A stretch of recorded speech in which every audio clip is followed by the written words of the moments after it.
Biden unveils Israel proposal to end Gaza war.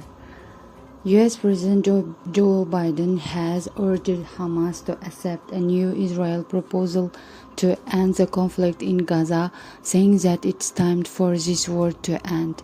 The three-part proposal would begin with a 6-week ceasefire in which the Israel Defense Forces would withdraw from populated areas of Gaza.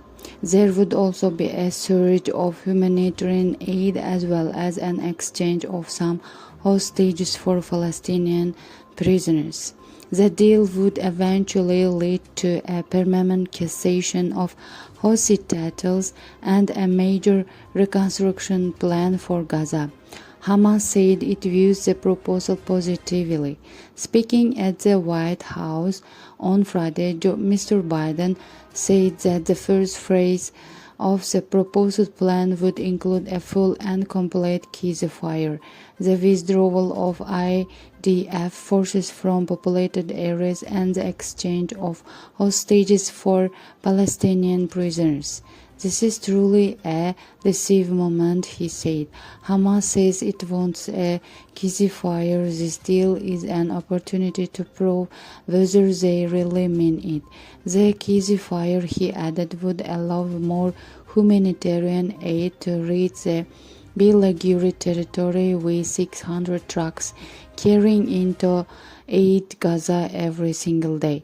The second phase would see all remaining living hostages returned, including male soldiers. This cessation of hostages permanently.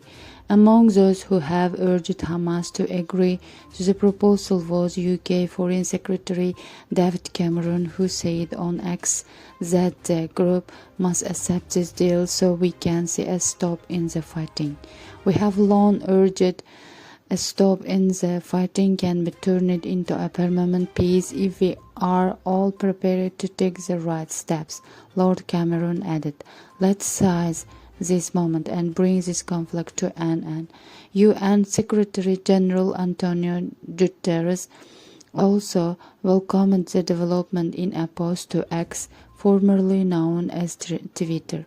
He said the world had witnessed too much suffering, destruction in Gaza, and said it was time to stop. I welcome Biden's inactivity and encourage all parties to seize this opportunity for a ceasefire, release of all hostages, guaranteed unhindered humanitarian access, and ultimately a durable peace in the Middle East, he added.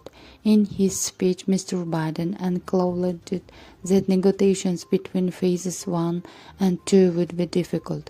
As recently as a few days ago, Israel Prime Minister Benjamin Netanyahu was letting it be known that he was inflexible opposed to agreeing to end the war as part of a ceasefire deal, making Mr. Biden's reference to the wars and particularly significant.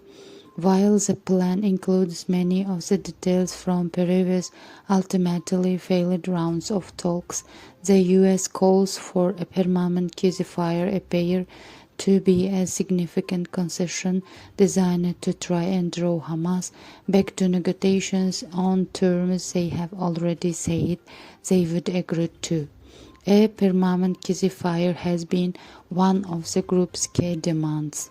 The third phase of the proposal would see the final remains of any decided Israeli hostages returned, as well as a major reconstruction plan with U.S. and international assistance to rebuild homes, schools, and hospitals.